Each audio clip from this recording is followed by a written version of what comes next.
বুকের পোস্টার ছিঁড়তে পারবার না।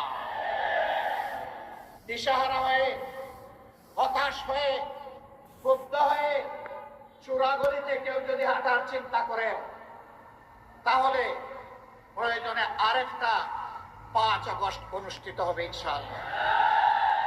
তাবেদার নয়, স্বাধীন রাষ্ট্রের যে পররাষ্ট্রনীতি আমরা ঘোষণা করেছি তা প্রতিষ্ঠিত না হওয়া পর্যন্ত আমাদের লড়াই অব্যাহত থাকবে।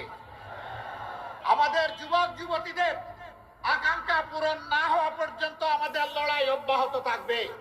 আমরা যুবক যুবতীদেরকে কথা দিচ্ছি, বাংলাদেশ তোমাদের হাতে তুলে দেওয়ার জন্যই আমরা এই আয়োজন করেছি। তোমরা তৈরি হও, বাংলাদেশ আমরা তোমাদের হাতে তুলে দিতে চাই।